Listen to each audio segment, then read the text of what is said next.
Regardez-moi, c'est ma dernière vis sur cette clôture et je vais vous montrer étape par étape comment j'ai procédé pour réaliser cette clôture sur mesure pour mes clients. Donc tout d'abord, il a fallu creuser avec une tarière tous les trous que j'ai espacés de 1,50 m. Pourquoi? Parce que la clôture était doublée et mes poteaux sont des 7 cm par 7 cm par 1,90 m de hauteur. Donc mon entraxe était de 1,50 m entre chaque, parce que c'était vraiment pour la sécurité. Là je découpe toutes mes planches qui font 4 mètres de long, donc en deux 1,90 m par 1,90 m, et les sections c'est du 22-120, donc 2,2 cm d'épaisseur par 12 de large. Et mon entraxe, c'est-à-dire mon espace entre chaque lame, sera de 6 cm. Là je suis allé chercher du béton à 250 kg il me semble, ou 300, je ne sais plus, pour ensuite sceller toutes les platines en galvanisé pour accueillir les poteaux bois que je vais installer là directement sur la vidéo. Donc tous ces poteaux sont boulonnés sur deux parties par rapport au U en galvanisé et soulevés par rapport au sol de 3 cm environ afin qu'on n'y ait pas de contact et qu'il y ait de l'air qui circule pour la durabilité du poteau afin qu'il ne pourrisse pas. J'ai tout aligné à niveau et aussi avec un cordeau pour avoir un alignement sur 26 mètres linéaires.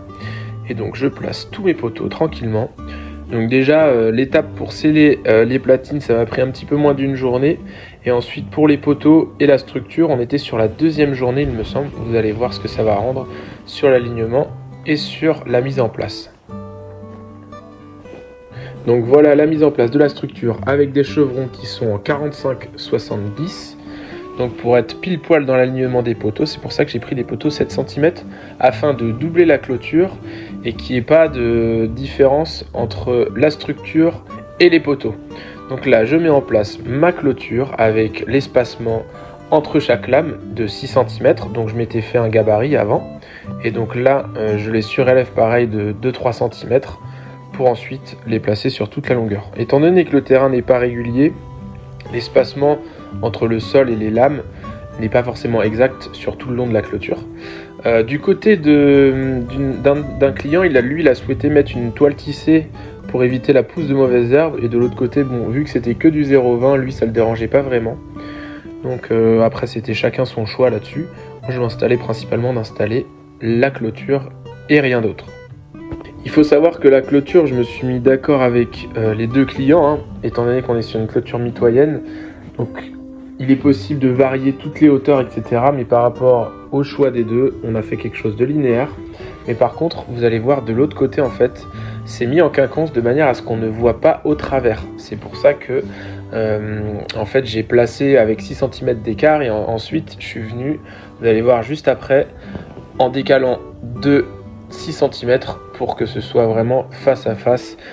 Qu'on n'ait pas de jour, mais en même temps l'avantage c'est que l'air circule au travers de la clôture, donc ça évite d'avoir quelque chose en termes de force trop importante, que l'air circule entre la clôture quand il y a des forts vents, etc. C'est l'idéal. Toutes les vis que j'ai utilisées c'est des vis inox, donc pour éviter justement que ça rouille dans le temps, et je n'ai pas mis de la vis acier zingué, c'est uniquement de la vis inox pour ce genre de structure. Donc voilà le résultat final, j'espère que ça t'a plu. Si tu as des questions, n'hésite pas, abonne-toi à la chaîne, lâche-moi un petit commentaire et partage la vidéo pour me soutenir.